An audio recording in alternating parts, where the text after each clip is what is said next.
Hi, welcome to Call In Line, or known as Teen Call In Line, part of Optimize My Life radio show. We air Monday through Friday at noon Eastern Time and again at 7 Eastern Time at night. We are all about helping you and giving you resources to help and improve your life. Today we're going to talk about what it's like when you are struggling with online social media, phone calls, keeping the perverts or the people that send you inappropriate messages or asking you out, keeping yourself and your family safe.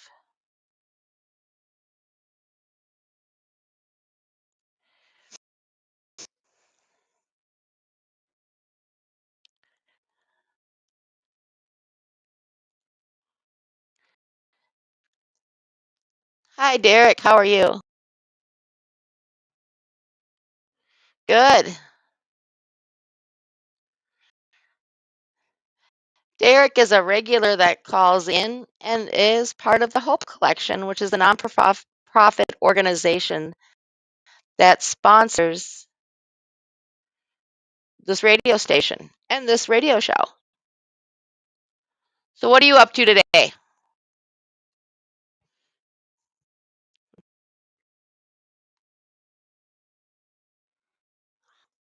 Did you?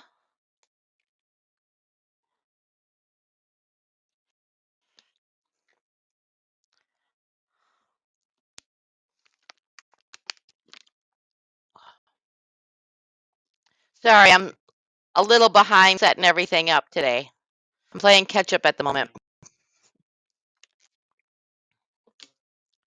No, I was setting up the streaming program so you can now watch us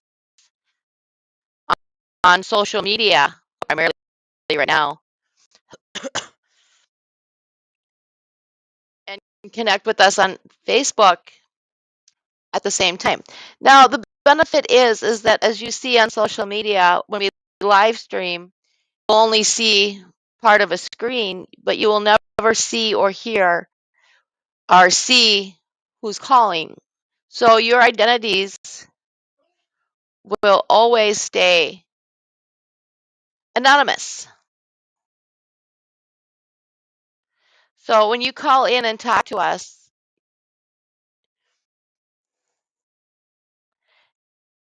your identities will stay your identity.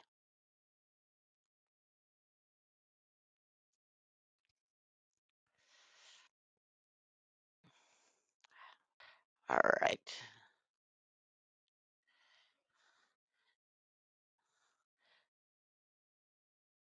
So, Derek, when you're online, do you get a lot of inappropriate comments or comments that are just not right?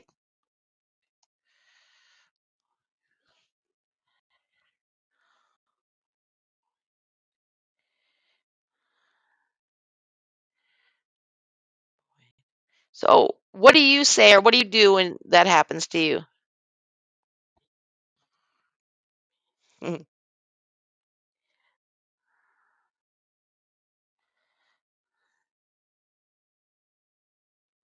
Yeah, you can say whatever you want.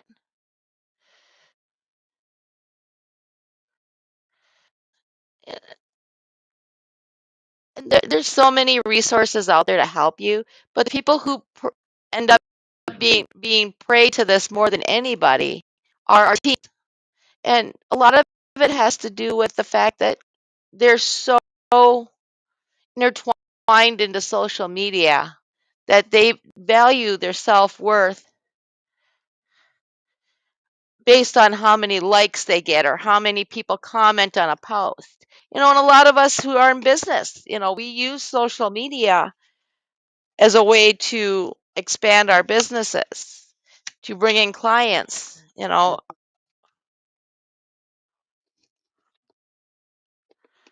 sorry, what was that, Derek?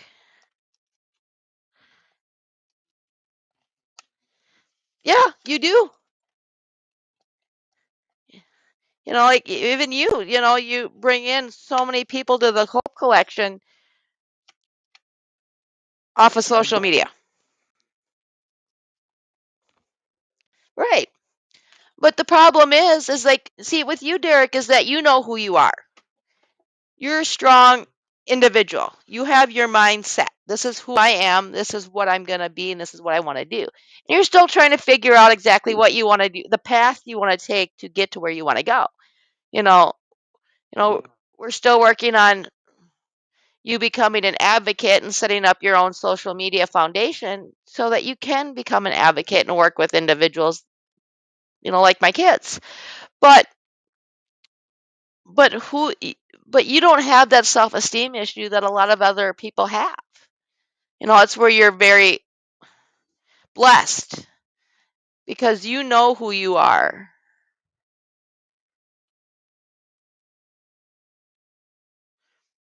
as an individual. And so when you get people that bully or say mean things, it bugs you a little bit, but not as much, right?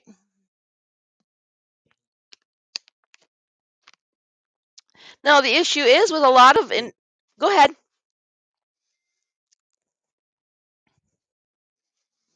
Mhm.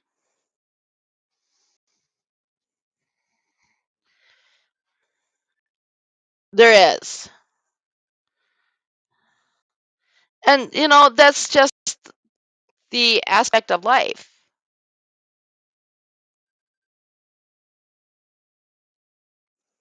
You're going to get that anyway.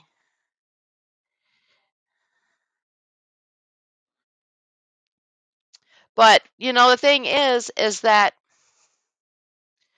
a lot of these our teens, they're not brought into the world being self-confident because they have external factors that they base their worth on. And that's the first step to prevent, you know, the perverts or the bullies or a lot of other things that are you're dealing with on social media is having that self-love for yourself, having that self-esteem and that self-confidence. And the best part is that even when you're on social media, you're dealing with this, we have the delete button. We have the block button. We have the ignore button.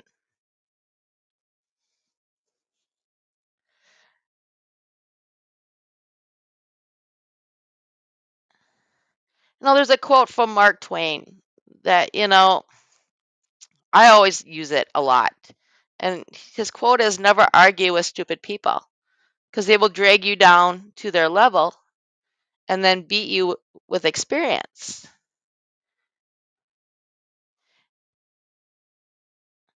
And yes, that quote is, not politically correct. We don't like saying stupid anymore, but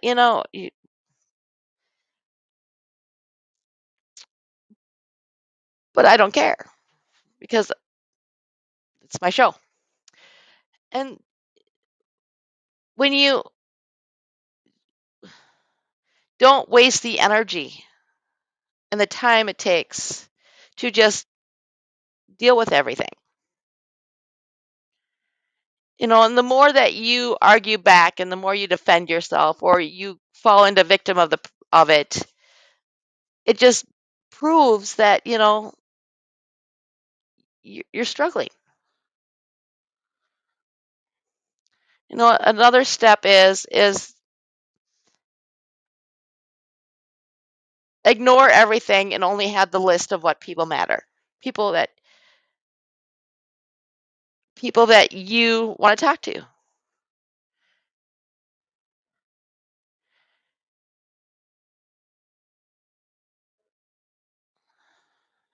I dealt with a lot of it when I got into my business. I'm a certified life coach, I'm a certified integrative behavioral specialist, and a certified hypnotherapist. And I deal and work with individuals, especially in the mental health and mental disorder range. And my favorite that I work with a lot of is autism. And I don't believe in a lot of the therapies that we use here in the United States, such as ABA therapy. I believe that kids with autism, and both my kids are, and the way to handle them and deal with them is slow things down to their level because their brains are just wired differently and it processes at a faster rate. So it takes them an extra second or two longer for them to understand what you're saying. And when you keep asking them the same questions over and over and over again, what you're getting is you're getting the frustration from them because you're overwhelming them. So when you slow things down and you actually stop to listen to them, they'll talk. You may not like what comes out of their mouths, but they're talking. And so, since I don't believe in a lot of the things that we have here in the US, and the first thing is when it comes down to, your kid's diagnosed, most parents and a lot of parents look at, okay, so we put our kids on disability. To me, that looks like, okay, so our 3-year-old is now on disability because we don't think he's ever going to amount to anything. You're already shutting the door on opportunities for them. Then it's what medications can I put my kids on because I can't deal with their behavior.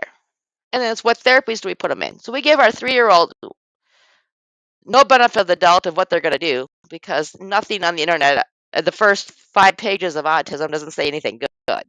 And two, we're giving them all these closed doors. We're giving them full-time jobs by shoving them in all these therapies that don't really work. And when they do work, it takes forever. And you're turning around at the same time and you're not spending time with them. You're not working with them. They're being shoved everywhere else. And then you're putting them on medications. So you're changing brain chemistry in a child that doesn't need it. And all you have to do is slow down. You know, my son was nonverbal, just over frustrated. He called it rage because he would be so frustrated. He'd be so narrow minded that he couldn't deal with it. He had to defy the laws of gravity and build that block's tower sky high, and it kept falling over. And he'd be so frustrated, he'd bang his head. When we started teaching him different regulation techniques, boom, boom, boom, he started getting better. And now, he stopped biting. He's more calmer. He's fun. He laughs. He's sarcastic. My daughter has, attention issues. She can't focus. It's kind of like the dog in the movie Up. Every time a bird goes by, she'd have to look, something like that. Well, we found different techniques to help her pay attention longer. We start little goals and build them up. I had to go through a lot of ridicule and a lot of claims that I didn't know what I was talking about because I was against the status norm.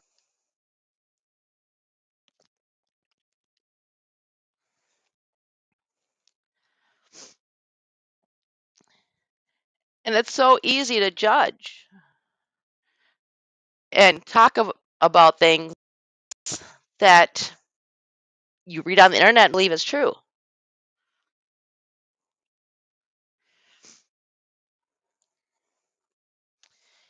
Another tip is letting your followers, a lot of these kids have followers, your friends. Let them do the work for you. When it comes down to it, a lot of these people that follow you start to know you and know who you are. It's like the story of what's her name? That girl from Florida that disappeared. It became a movement to search and find her because her followers were concerned because she wasn't online.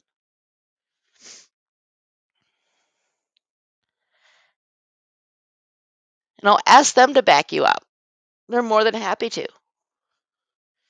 A couple years ago, an ex of mine tried to say on social media that I was never in the military. 5 minutes later, I had 30 comments, if not more, from people I served with that said, well, if she wasn't in the military, then what the heck were we doing?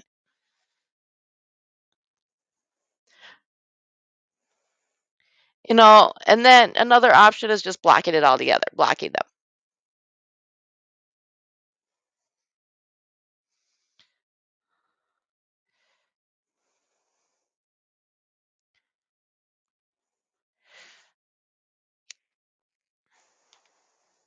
But it's so hard to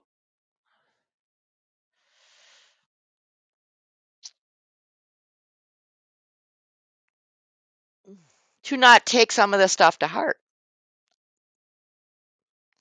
And you just learn that and believe in yourself and have that faith in yourself, like we talked about in my day show this week, yesterday, how important faith is.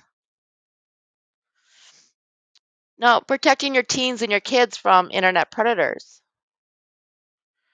They look for particular individuals who are vulnerable, who who don't appear to have a stable home life, who post so much online. They look for these people that are looking for that love on the other side.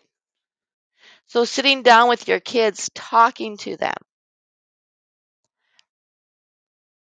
being aware of their situations and what's going on, being included in their lives.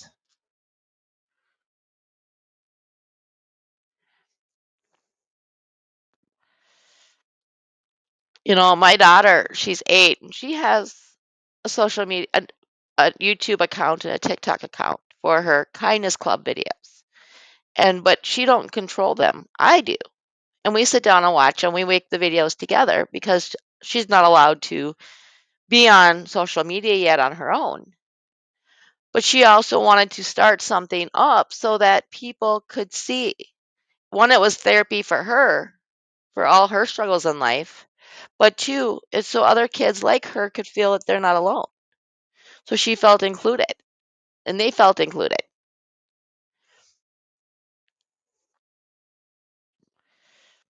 You got to remember as a parent, it doesn't matter what your family is made up of. If both parents are in the household, it doesn't matter what economic level you are. Any kid that spends a lot of time on the internet, who talks a lot about what they're feeling, what they're doing, especially their feelings and the problems they're having, are going to be predators or prey to those predators. They search those people out because they're the ones that are more acceptable and more easily swayed to meet you, meet these guys, or start a conversation with them. These people listen and sympathize with the kids.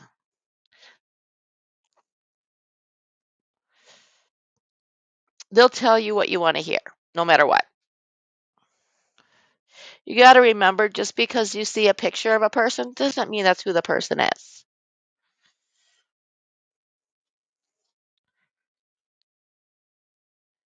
The biggest warning, especially for kids and for teens, for you to remember is they're trying to encourage you not to talk to your parents and they're trying to build that wedge between you and your parents.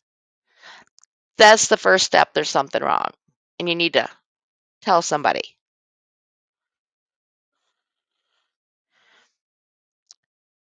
They're going to start listening to you. They're going to sympathize with you and tell you how, horrible things are.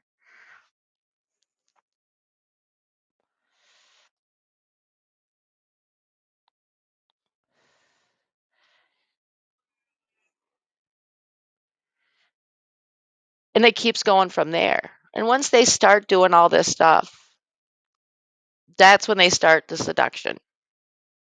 They start manipulating. They start the grooming process, the flattery, the affections. Some even go so far as to send you gifts to make you feel special. And then the relationship goes farther. Well, that's as a parent, you need to talk to your kids about safety on social media. And I know most kids say, oh, it's never going to happen to me. Or if it does, I'm smart enough to know better.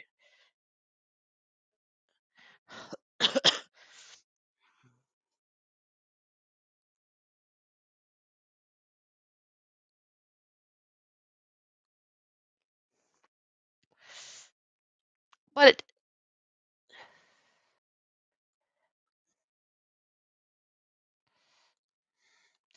but the thing is that you never,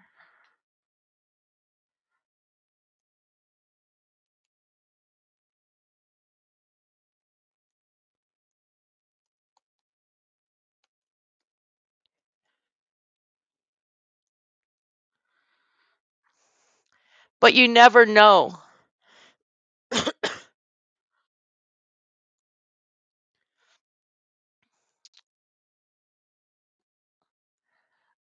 about it until after the fact. I'm sorry. Go ahead, Derek.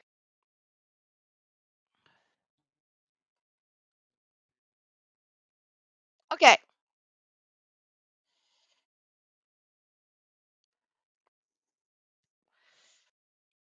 And that's where you really need to talk to them and let them know that, you know, things can happen and what to do when it does happen.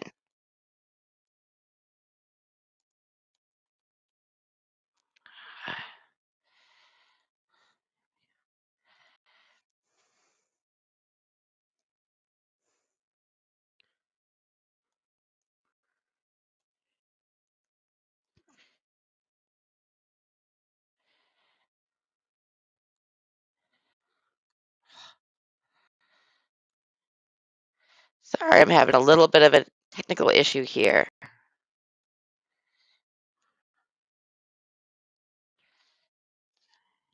My computer froze up.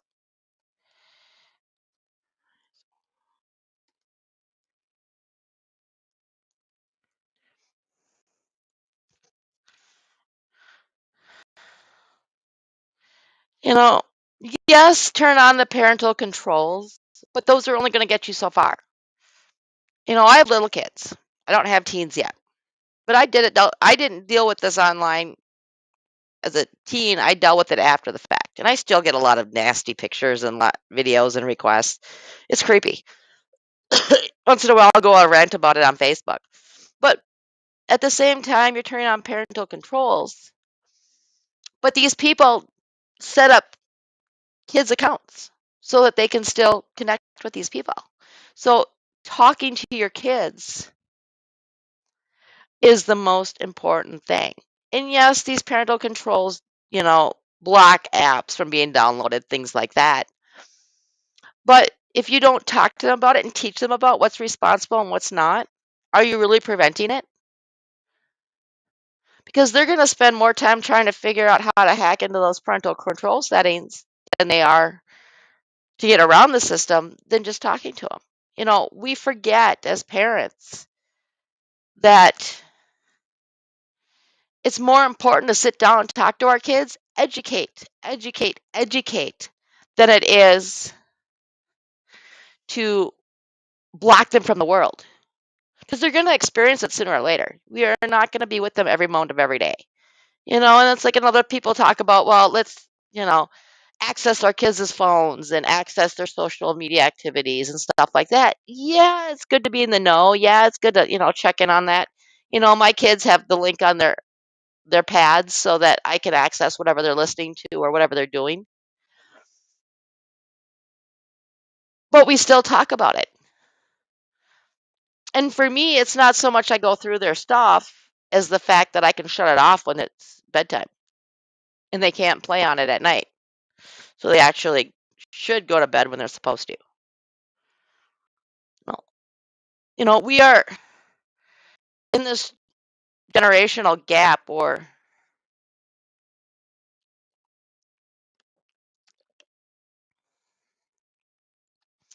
where we are forgetting about communication.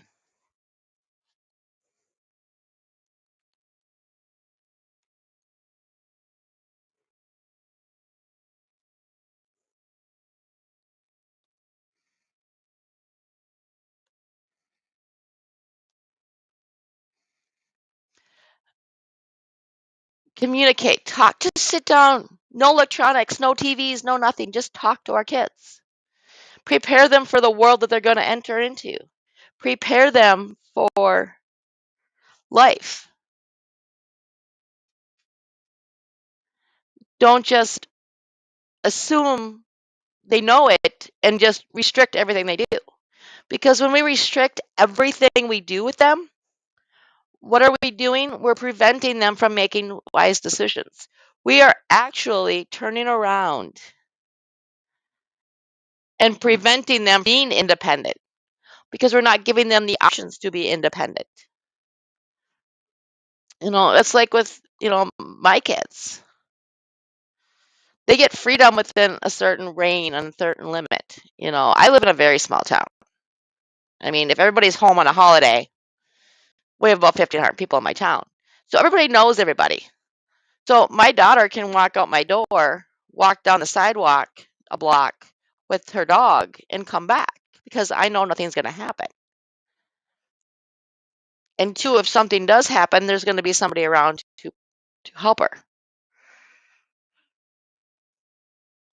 But we're teaching her how to be outside and be on her own and be able to think for herself and deal with the environment, not make her petrified of the environment. Because we sit and talk to her about everything.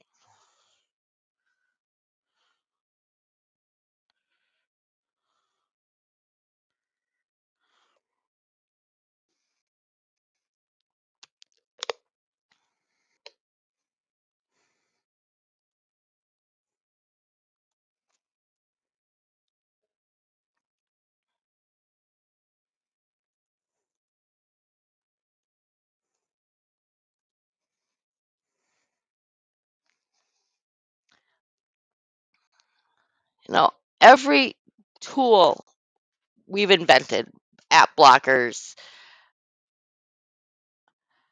content restriction,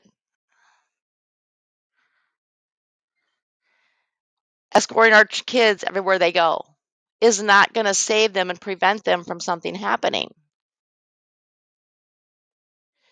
Talking to them, teaching them stranger danger. All the things that we all learned as kids, we need to teach our kids. We need to teach our kids when things are dumb. Don't do it. My biggest worry, with my son, because he is independent, is he's going to be the dumb one telling everybody else to do something stupid because he knows better than to do it himself. It's not him doing something dumb. It's him calling some other kid that hasn't been taught that it's stupid because he's never been given an opportunity to think for himself that it's something dumb. You hear about all these challenges, all these kids doing all over TikTok, and the government wants to ban TikTok because kids are doing something stupid. Really? Is it the company that built a video platform's fault? Not really. They can't monitor everything that's going on. If your kid's under the age of 18 doing something dumb, it's kind of the parents' fault for not teaching them right from wrong. And that's why it's so important to teach your kids. Spend time with them. Because one, you're never going to get those years back.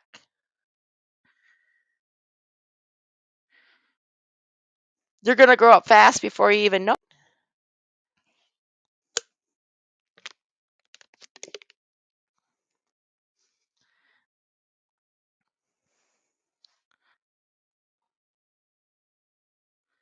And we can't be there all the time.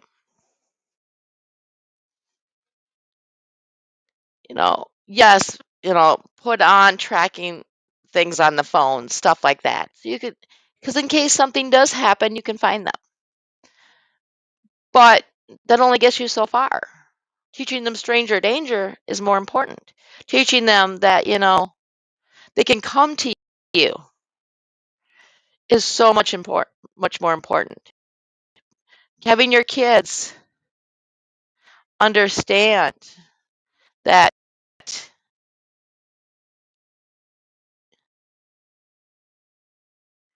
it's so much more important. No judgment if something happens.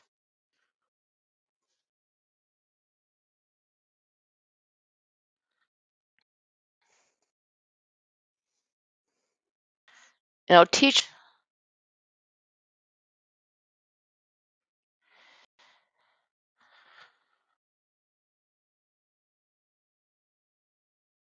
not to all your personal information out there.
Here's statistics.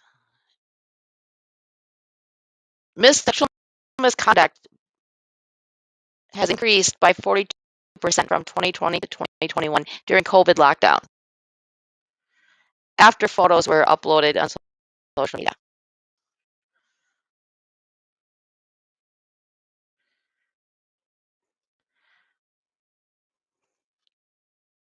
There are no laws that protect children from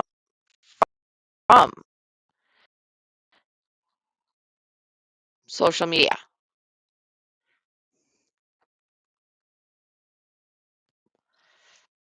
So as a parent, when you post your kids' pictures, make sure that you post appropriate pictures.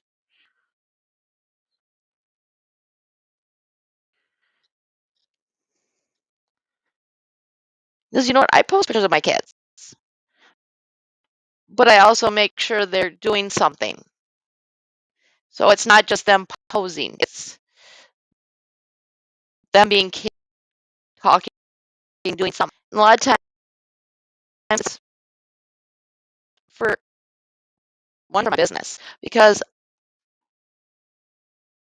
my kids and their story of what they've and how different programs work and don't work.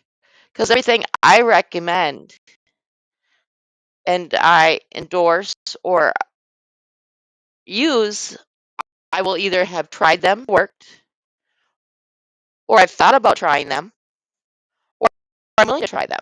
I will never, ever say something that I haven't done, willing to do, or gonna do myself.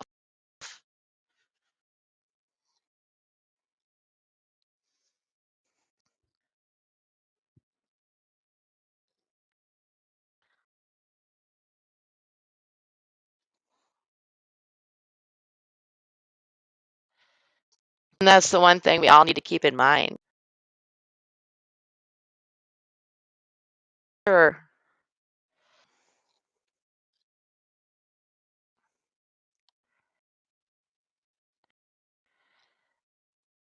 that you're looking at it through different eyes.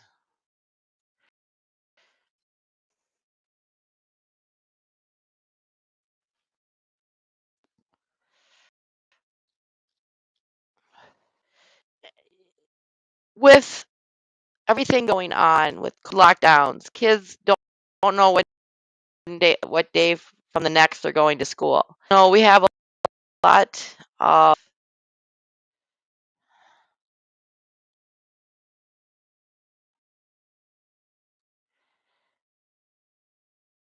trends with suicide in teens and kids. They're filming it.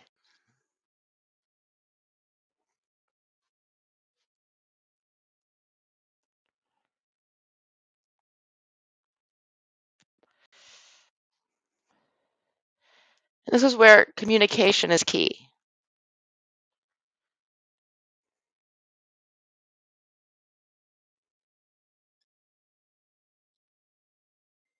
It's like there's so many class action lawsuits out there against social media companies because of the suicide rates, because of predators, because of this, of that.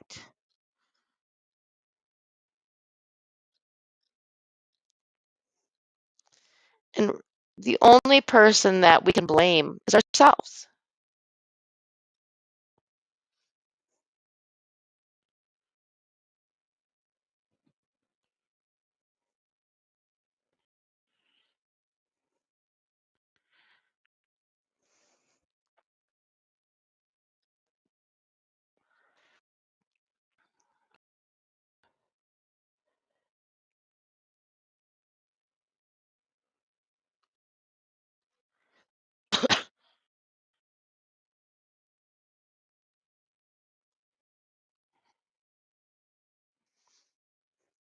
And that's where, we need to have our kids tell us. If something happens, someone says something, come to us, tell us. So we can report it.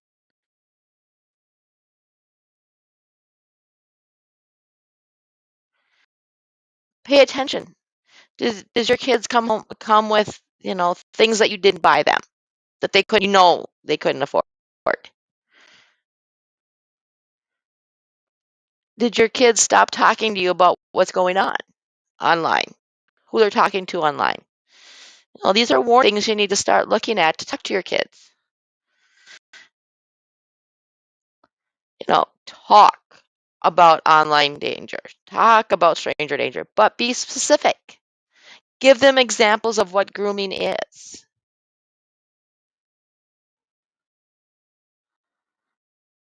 so they understand.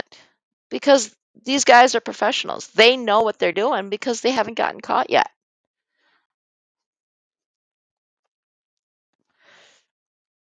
When your kids start using social media, talk to them about what's appropriate, what's not appropriate to share.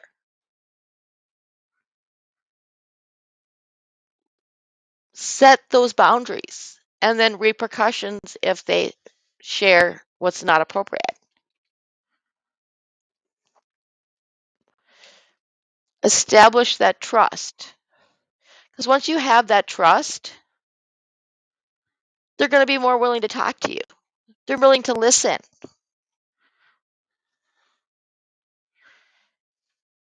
Teach your kids how to shut down conversations.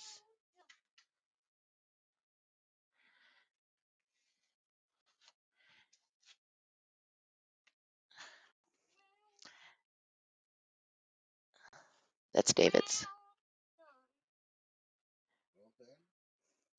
You know, if someone asks for your address or have an address set up, local police station, have something they can share with them.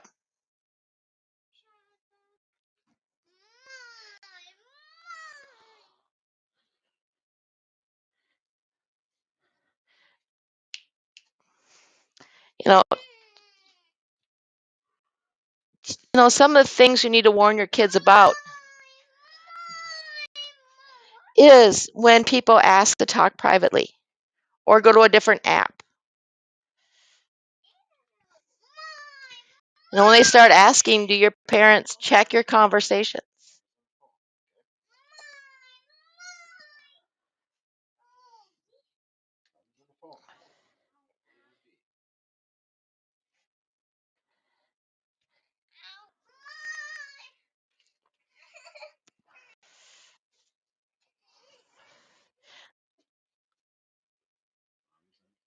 Now, if your child ends up being a victim, the first thing to do is call the police. Save the chats, take screenshots of the chats, block the predator, report the person to on the platform or the app.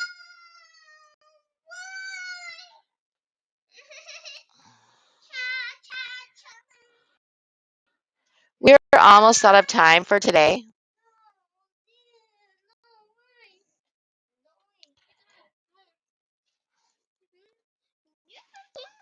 Wait 1 minute. So join us tomorrow at noon Eastern Time with the call-in number, same as today, 714-816-4686. And the host is Bob Oakley, and it's called Family Time. He's a certified life coach and father and grandfather of many, and he talks about how faith helped him with his family. On Friday is Captain Len Kane and the Golden Rule Society with co-host Bob Clayton, president of the Hope Collection. Tomorrow is Teen Line again, and we'll be talking about something else. I gotta go because my son's having issues. I will see you here tomorrow at 7 Eastern. Have a good night, and we'll see you tomorrow. Bye.